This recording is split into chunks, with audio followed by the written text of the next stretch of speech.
el agotamiento masivo de recursos naturales y el impacto que esto tiene en las poblaciones. No tengo mucho tiempo para extenderme más, pero yo creo que esos dos trabajos, quizás sobre todo el de Saskia Sassen, centran el problema de la desigualdad global a nivel territorial y espacial. Ahora, ¿qué es desigualdad territorial? No es la urbanización planetaria, no es el sistema mundial de una creciente urbanización y que por lo tanto también genera desigualdades. Es algo más preciso y contemporáneo. Es la ocupación y la marginación de poblaciones por la explotación de ciertos espacios, casi siempre en desmedro de la población local. ¿Y por qué importa? Importa porque está creciendo, porque afecta sobre todo a países emergentes, porque afecta sobre todo a países que tienen todavía tierra y abundantes recursos, que tienen todavía espacios abiertos, fronteras abiertas. Y también, por cierto, aunque yo siempre he trabajado más el tema agrícola, el tema minero, países con recursos mineros y con agua, Yo he estado en este lugar, que tengo un profundo cariño por este lugar, hace muchos años, y quizá con muchos de mis queridos colegas que están aquí, y decía yo, ¿qué ha cambiado tan poco este recinto? ¿En qué ha cambiado? En esto. Esto sí es una commodity, y entonces había una linda jarra y nos servíamos un poquito de agua. Ahora compramos Bonafont. Esto lo trata Harvey, lo trata Saskia, de cómo se ha commoditizado también el agua. Y es un poco parte de toda esta desigualdad. Se está buscando donde hay recursos naturales explotables, se explotan y hay un gran desplazamiento de poblaciones locales. Me voy a referir, para cerrar, a dos expresiones muy importantes, muy extremas, muy abarcadoras de la desigualdad en su expresión territorial. Primero, la que yo estoy llamando ahorita la injusticia climática, la desigualdad que trae consigo el cambio climático. Debo decir que una parte de esa desigualdad es una fatalidad de la geografía, no responsabilidad de nadie en particular, pero resulta que la biosfera está organizada en un sistema que se llama Tierra e impacta en forma diferenciada a la propia Tierra, al propio planeta. Y después voy a hablar de un tema muy lacerante que se llama el arrebato o la toma de tierras, o en inglés land grabbing, que tiene un caso extremo, es en Madagascar, y otro, en una versión especial, está ocurriendo en Honduras, muy cerca de aquí, muy cerca de nosotros. Déjenme empezar por la toma de tierras, por land grabbing, porque la injusticia climática es más general. El land grabbing, o eufemísticamente la adquisición o la tierra, o en inglés el leasing de tierras, es una nueva forma de colonialismo, puro y llano. Viene creciendo desde los años 90 y sobre todo se acelera a partir de la crisis de 2007-2008, que muchos de ustedes recuerdan tuvo un impacto también en los precios de los alimentos. Es formalmente legal, porque a menudo se hace a través de contratos, y muy a menudo incluye inclusive trabajadores de los países que acuden a producir a un tercer país, como es el caso sobre todo de trabajadores chinos, y más que en el tema en el área agrícola, en el área minera. Eso es, se ocupa un espacio, un territorio, se explota, inclusive se explota con trabajadores traídos del país que está haciendo el desarrollo. Para decirlo irónicamente, es lograr la seguridad alimentaria para terceros con el hambre local, o es producir biocombustibles hambreando a la gente local que ya no está produciendo ahí alimentos, sino biocombustibles. Quizás eso es un poco extremo, pero muchas veces implica exactamente lo que estoy diciendo. Las cifras que tengo son del Banco Mundial, como decía el embajador Navarrete. El Banco Mundial está sacando cifras muy comprometedoras para su propia filosofía de trabajo. 57 millones de hectáreas. El IFPRI, que es otra institución muy formal, muy conservadora, habla de más de 20 millones. No hay una cifra exacta porque el modus operandi, las modalidades del land grabbing es muy diversa. Pero nomás pensemos que México cultiva alrededor de 25 millones de hectáreas y México por ningún motivo es un país pequeño. Y se está hablando de ya, ahorita de más o menos entre 20 y tantas y 50 y tantas millones de hectáreas. ¿Quiénes son? ¿Quiénes son los países que están buscando extraterritorialmente su seguridad alimentaria o producir recursos naturales o extraer recursos minerales? Sobre todo son países asiáticos y europeos, en menor escala norteamericanos, aunque hay empresas americanas y canadienses. Sobre todo China, también Japón, muy particularmente Corea del Sur y varios países europeos. ¿Dónde está sobre todo ocurriendo esta toma, este arrebato, este land grabbing? Básicamente en África, aunque también y mucho en América del Sur.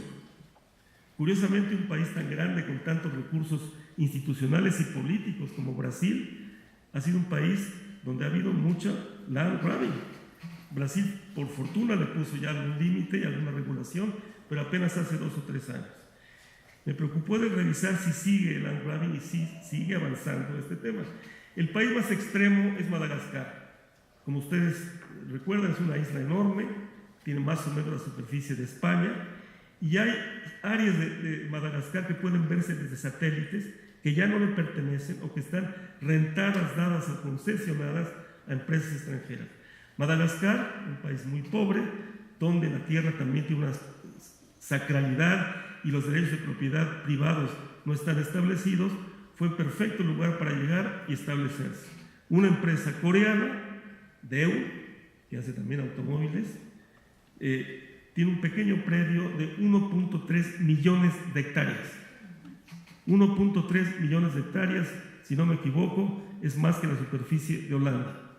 Y hay varias, no es la única explotación en Madagascar.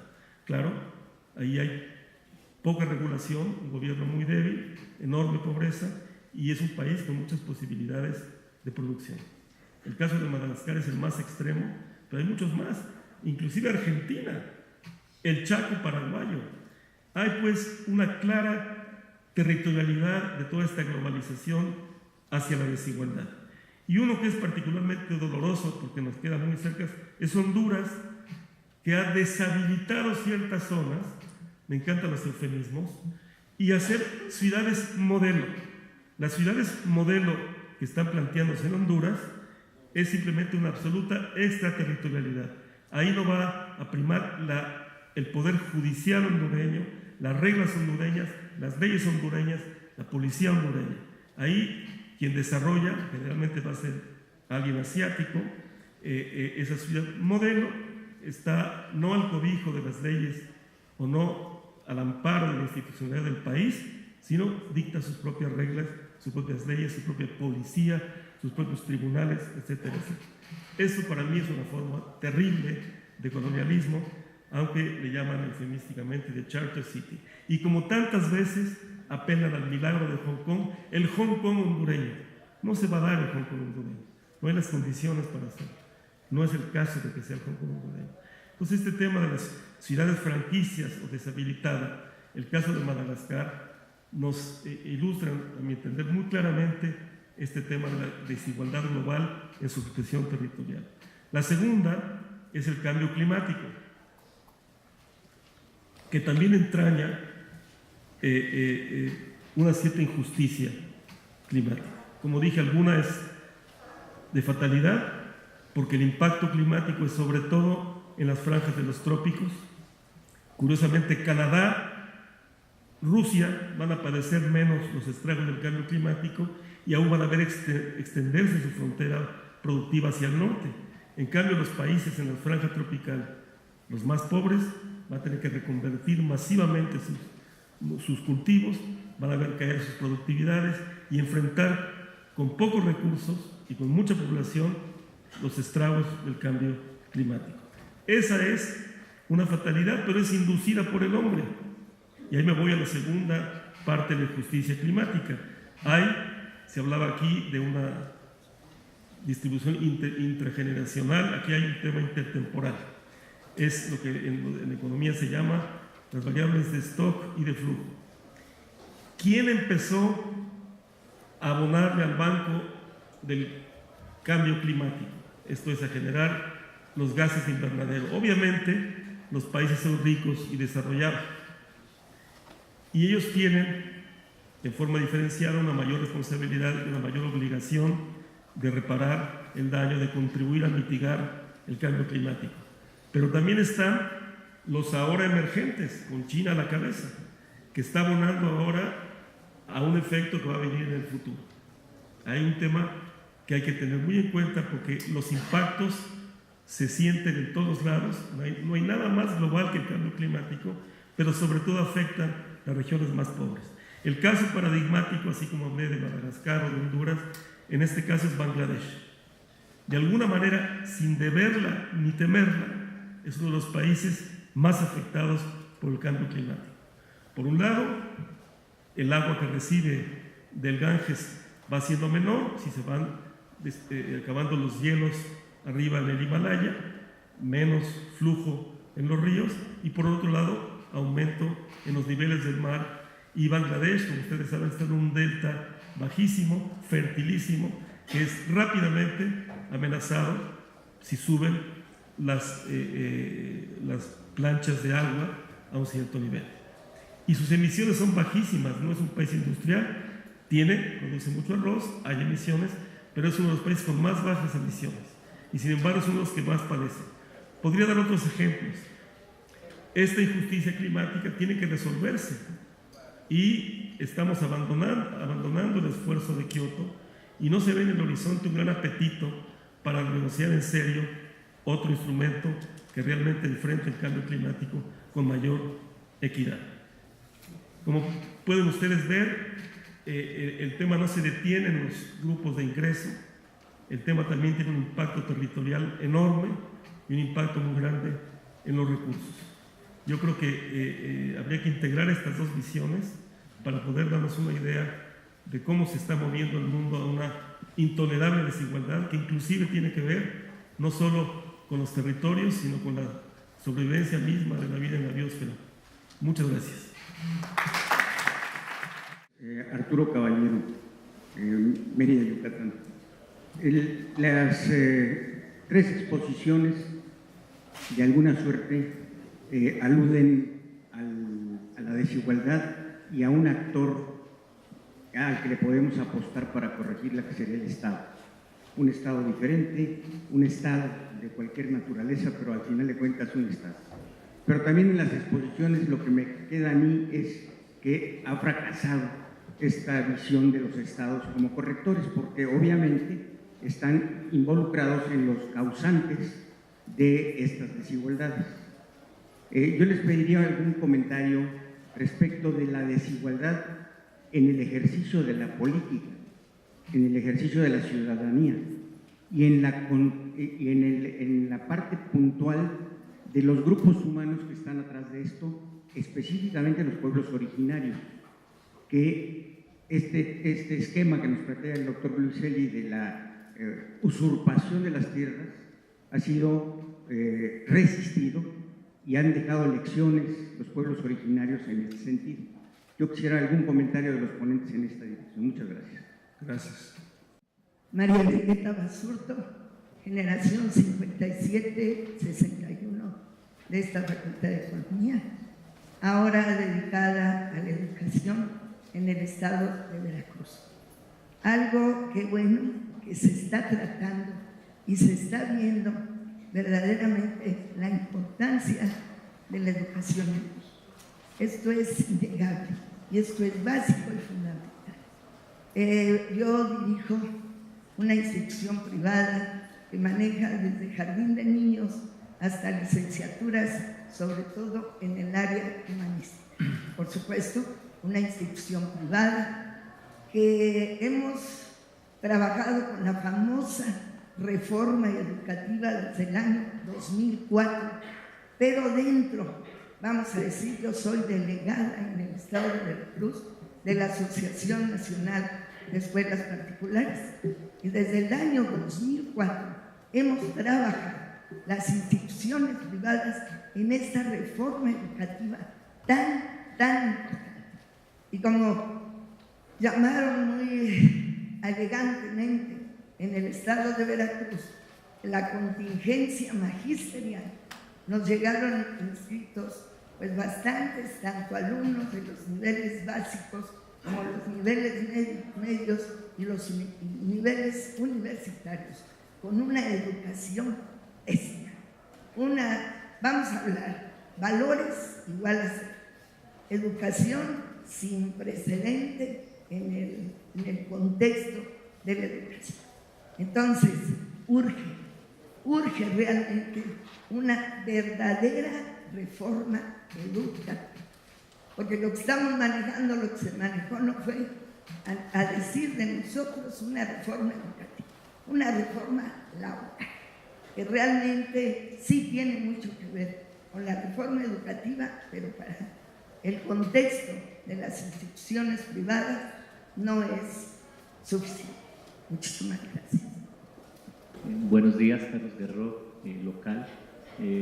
Aprovechando toda su experiencia, profesor Cassiola, embajador Navarrete y la tuya propia, Juan Carlos, no hay voluntad política de muchos gobiernos para echar a andar esta agenda.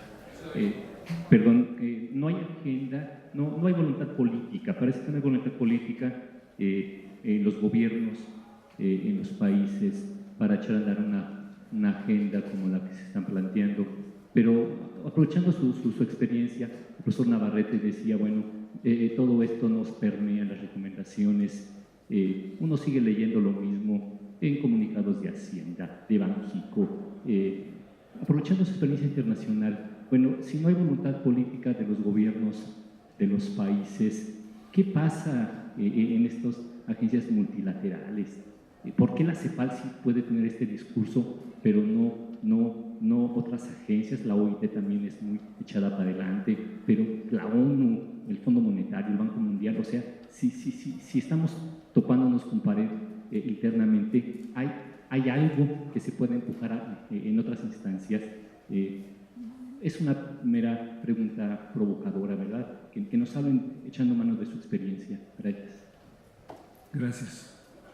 ¿Alguien más? Sí, si podían hablar de esto que refiere el informe McKinsey e INCO, de 3 Méxicos económicos que crecen a velocidades distintas. ¿Qué tan cierto es esto? Buenos días, mi nombre es Sebastián. Yo tengo la duda de cómo combatir los factores no políticos de la desigualdad. Hablamos de factores como geográficos, de tierra, como había mencionado, o factores de ideología de las personas. ¿Cómo hacer creer a las personas que la igualdad no nos va a hacer a todos pobres, sino nos va a hacer a todos crecer? Esa es una pregunta muy concreta. ¿Tu nombre? Sebastián. Sebastián, gracias Sebastián.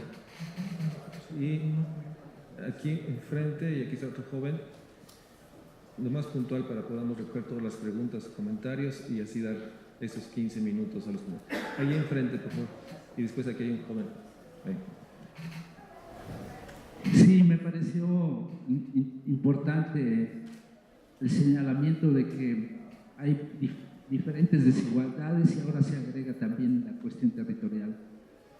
Me parece que en México no hay muchos estudios con un enfoque integral de la desigualdad. Generalmente se aborda por el lado del ingreso.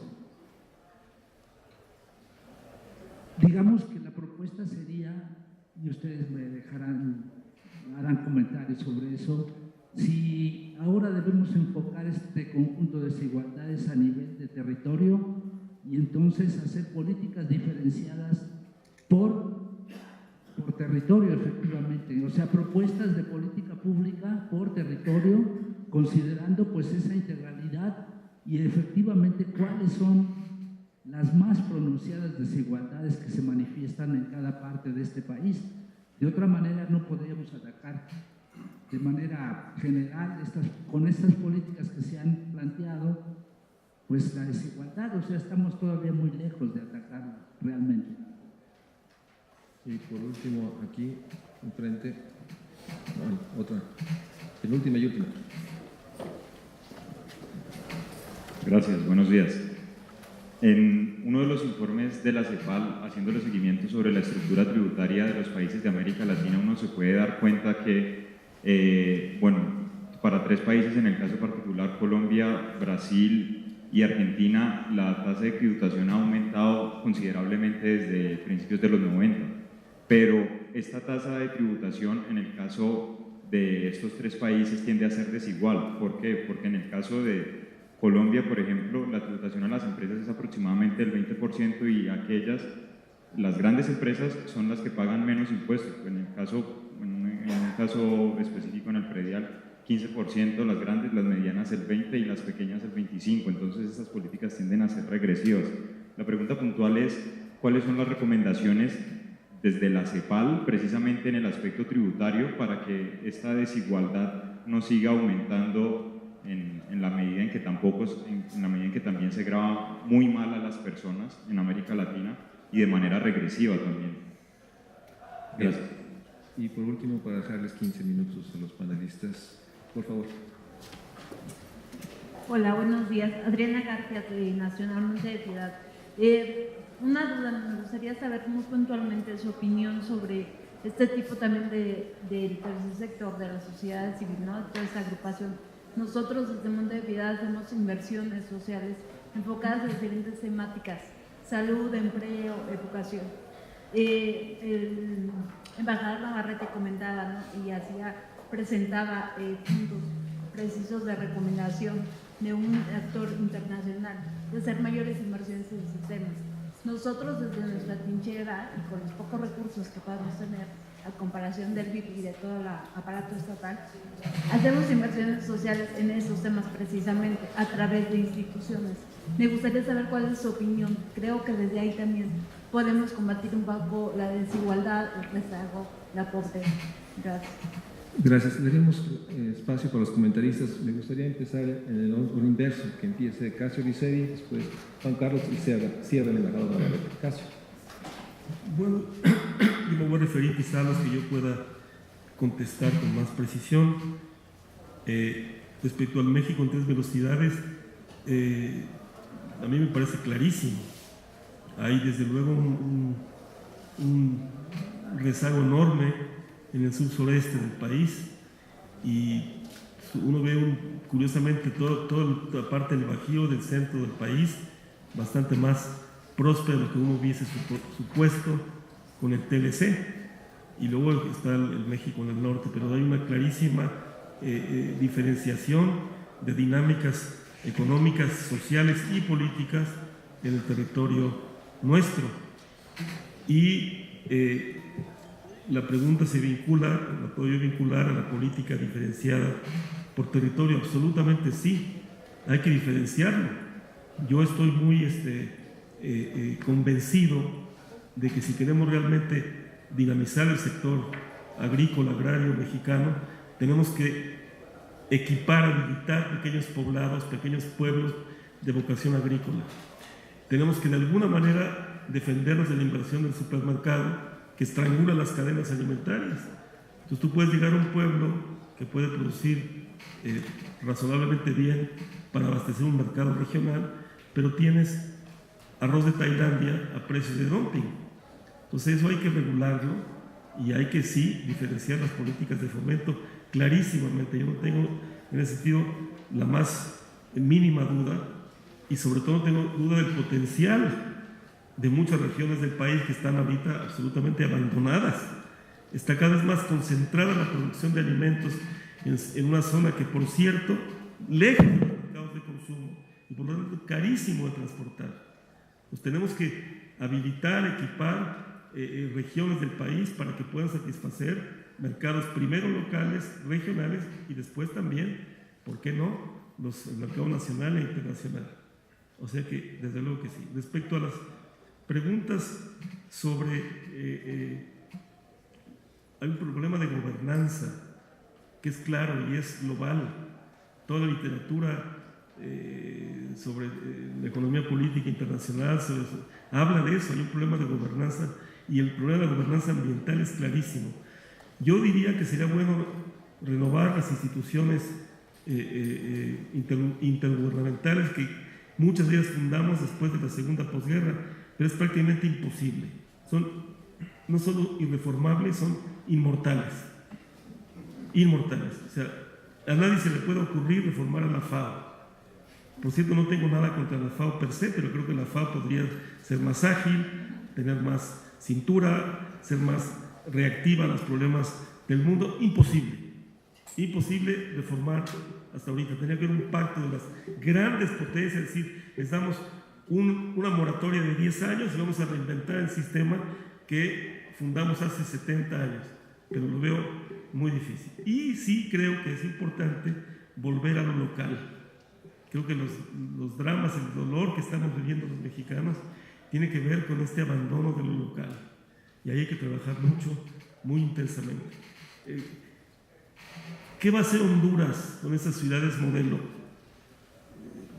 ¿Por qué no tenemos en América Latina una forma de diálogo y de discutir eso más entre nosotros? Yo trabajé con mucho gusto para 2 instituciones latinoamericanas y tuve el honor de representar a México en una de ellas. Estos temas no se hablan. Hay una especie de timidez respecto a opinar sobre cosas como las que vive Honduras, y menos el pobre abandonado Madagascar ahí enfrente de la parte africana del Océano Índico, donde lo están devastando Madagascar, devastando. No tenemos en la sociedad global mecanismos reales de presión para hacerlo. Somos grupos que venimos, hablamos, compartimos y nos vamos. Creo que hay que hacer un gran esfuerzo por ahí, pero yo no tendría la respuesta de cómo hacerlo. Esto es político. Quizá mis colegas tienen más clara esa circunstancia. Yo lo diría por ahí, yo me quedo con esto, porque sé que ellos van a comentar. Gracias. Juan Carlos. Sí, voy a aprovechar el recurso que dice Casio y espero que Jorge Eduardo conteste todo lo que yo no voy a contestar, y Jorge Eduardo va a tener que contestar. Nada, lo rampota que hizo aquí. Lo de la desigualdad, no es que los economistas, bueno, hay de todo, ¿no? Pero en realidad la desigualdad nunca importó, no, pero no por